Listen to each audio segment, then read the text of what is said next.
Salut, c'est Trado, je suis content de vous retrouver pour la mise à jour de l'analyse technique et des zones d'accumulation rationnelle pour l'or et pour l'argent. On va commencer comme d'habitude par les actualités que j'ai trouvées pour vous depuis 3 jours. Je vous rappelle que ce format est mis à jour toutes les semaines, 2 fois, et vous pouvez donc vous abonner à ce format si vous avez aimé et ne pas louper les prochaines mises à jour. Premier article que j'ai trouvé pour vous, bon, je suis pas toujours très à l'aise avec ça, mais je vais vous le dire quand même. C'est encore une recommandation positive pour l'or. Cette fois-ci, c'est Bank of America, excusez du peu, qui se joint à la joyeuse farandole des analystes qui voient l'or monter encore et encore. Et là, on parle de 2000 $ dans les tout prochains mois. Deuxième article que j'ai trouvé pour vous, et ça me semble quand même assez curieux. Non, c'est intéressant. C'est toujours la grande question de l'acheteur secret d'or. Ce qu'il faut comprendre, c'est que en quelques mois, le consensus sur l'or a complètement basculé. Le consensus en question, c'était bien l'or sous pression tant que les banques centrales n'ont pas desserré leur étreinte monétaire.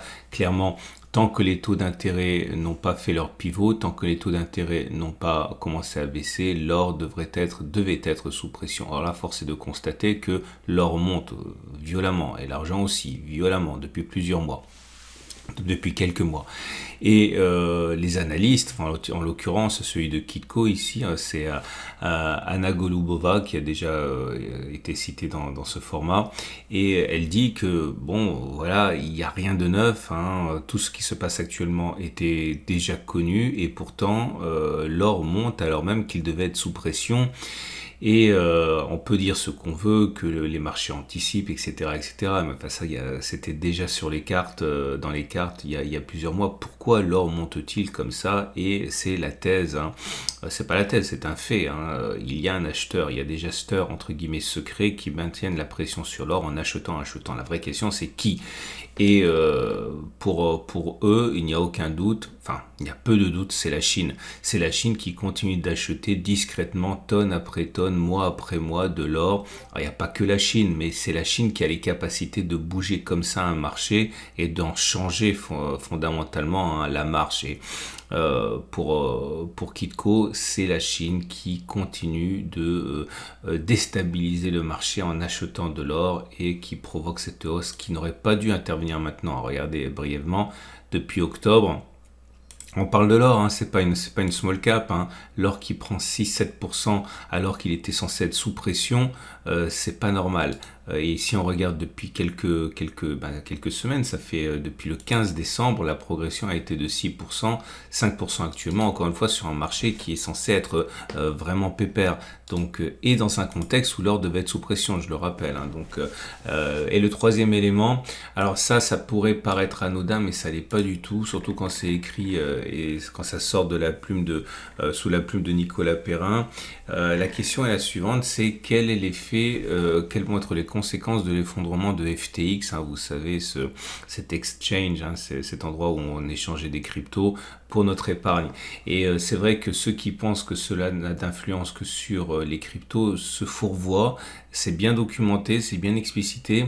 Nicolas prend bien soin d'expliquer que ce n'est la faillite de crypto, la faillite de FTX n'est pas du tout la faillite de Bitcoin, qui reste quand même une innovation à part entière avec les intérêts qu'on lui connaît. Mais par contre, le terme est lâché, l'escroquerie FTX a quand même des conséquences, et en particulier indirectes sur l'or. Bref, je vous invite à regarder cet article. Le lien est en dessous de la vidéo, et on va passer tout naturellement aux zones d'accumulation rationnelle. Je vous rappelle que ce format vous est apporté par mon sponsor Aucoffre, Veracash, Aucoffre, qui vous permet d'acheter de l'or, de l'argent entre autres, et de le faire livrer ou de le mettre dans des coffres en France ou à l'étranger, et également Veracash qui vous permet d'avoir une carte Mastercard adossée à vos achats d'or. Ainsi, si l'or augmente, votre pouvoir d'achat utilisable tout de suite également. Et on passe donc à l'or libellé en euros. Regardez ça. Pas de répit. On continue de monter pour l'or libellé en euros. Zone d'accumulation rationnelle 17,32, 17,20, pas avant. C'est-à-dire que c'était une résistance, elle a été cassée, elle a changé de polarité. Donc si on revient dessus, ce serait une zone d'accumulation rationnelle. La prochaine serait à 16,90, 16,60. Pas de précipitation, surtout on a déjà eu l'occasion d'accumuler précédemment. Enfin, si vous n'avez pas eu l'occasion d'accumuler précédemment, je comprends que vous commenciez à acheter un petit peu maintenant. Si ce n'est pas le cas et que vous avez déjà accumulé, il faut vraiment éviter de se précipiter. La tendance de long terme et la tendance de fond sont positives maintenant puisqu'on est au-dessus de la M200 et de la M50, en particulier la M50 qui monte, tendance de fond haussière.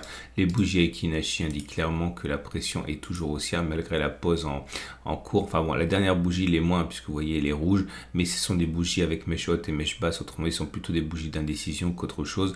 La séquence en cours elle est haussière, hein, donc actuellement ce qu'on vit serait apparenté à une pause. Hein. Je le répète, on n'est pas sur zone d'accumulation rationnelle. Zone d'accumulation rationnelle, retour sur 17,32, 17,20. Regardez l'or libellé en dollars. C'est la même chose, hein, la pression est haussière. On est au-dessus de la M200 et on est au-dessus de la moyenne mobile à 50 périodes. Attention, on s'apprête à avoir ce qu'on appelle en analyse technique, enfin non, on vient de l'avoir, une croix dorée. Une croix dorée, c'est un signal qui est donné lorsque ce croisement M50, M200 s'effectue. La dernière fois que l'on a eu un, c'était ici, vous voyez le précédent. Ça ne fonctionne pas à tous les coups, rien ne fonctionne à tous les coups. Hein. Là, vous en avez eu un qui s'est avéré être un faux signal. Là, vous en avez eu un qui a été un faux signal également. Vous voyez, je n'essaie pas de vous montrer ce qui m'arrange. Mais là, ça a été plutôt, on va dire, décapant. Hein. Regardez jusqu'où c'est monté. On est monté justement jusqu'à 2074. Donc, ça ne fonctionne pas à tous les coups, loin s'en faut. Là aussi, il y en a eu un. Mais voilà, ça se produit sous vos yeux. Croisement M50, M200 qui est encourageant. Prochaine zone d'accumulation rationnelle, je le dis, je le répète, hein, 1820, 1810, il ne faut pas se précipiter, il y a déjà eu de l'accumulation préalablement, ne soyez pas victime d'avidité, continuez à rester stratégique dans votre accumulation d'or. La bougie Aiki-Nashi montre qu'il n'y a pas de pression baissière du tout pour le coup, hein, puisque vous êtes toujours en régime de bougie verte, sans mèche basse, autrement dit, contrairement à l'or libellé en euros. Pour l'instant, hein, ça continue de pousser dans le sens du nord. Et l'argent, maintenant, on sait que l'argent a été véritablement porté hein, ces derniers mois et vous allez le voir, la progression a été de plusieurs dizaines de pourcents depuis la zone d'accumulation rationnelle des 17,9, 16,8. Hein, bon, ça s'est calmé un petit peu, heureusement. Moi, on avait pris un moment 32% depuis septembre. Là, on n'en est plus qu'à 24%, donc un quart de la valeur depuis septembre. On espère, bon, on avait identifié la zone d'accumulation rationnelle des 23, 22,7, enfin la zone de résistance des 23, 22,7. Là, une pause salutaire se met en place, zone d'accumulation rationnelle 21,5, 21,2, puis 20, 20,2. La baisse depuis le plus haut s'établit pour l'instant à 5%. On est au-dessus de la M200, au-dessus de la M50, donc la tendance de long terme, la tendance de fond sont haussières. Les bougies Aiki-Nashi ne sont pas bonnes, elles sont baissières, elles sont rouges sans mèche haute. Autrement dit, il est plausible que l'on continue de baisser et je pense que c'est une bonne chose pour aller chercher 21,5, 21,2. Et on va terminer avec l'argent, mais cette fois-ci libellé en dollars, avec le même constat. C'est monté vite, c'est monté très très vite, et c'est jamais très bon quand ça monte trop vite parce que ça consolide d'autant plus longtemps.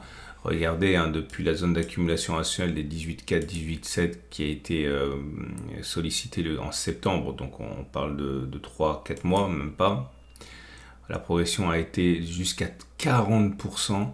Et maintenant, on se ravise un petit peu, on revient sur les 35% de progression depuis les plus bas. La bonne nouvelle, c'est qu'on est sur zone d'accumulation rationnelle, 23,5, 22,9. Un retour sur les 22 serait opportun pour consolider. Vous savez, c'est toujours pareil. Hein. Quand on vient d'acheter de l'or ou de l'argent ou quoi que ce soit, on veut que ça monte, mais c'est pas une bonne chose. Hein. Il vaut mieux avoir une hausse assez saine actuellement, comme on l'a actuellement. Hein. C'est bien. C'est même encore mieux si on consolide. La progression de base, quand elle est saine, c'est une progression, une perte de 50% de la hausse sur de la hausse, un redémarrage, une perte de 50% de la hausse. Ça, c'est quelque chose qui est bien. Et en ce sens, ce que l'on vit actuellement est plutôt sain. Hein, mais on l'aura compris, retour sur 22, voire 22,8, ce serait bien quand même pour accumuler. Et on termine. Ah non, c'est terminé. Je vous souhaite une excellente journée. Je vous rappelle que ça sera mis à jour samedi dans le format long avec également les platinoïdes. N'oubliez pas de vous abonner à la newsletter, pas à la newsletter, à la chaîne YouTube si vous avez aimé pour ne pas louper les mises à jour et que vous voulez toujours plus d'actualité. Je vous souhaite une excellente journée et je vous dis à samedi pour la mise à jour.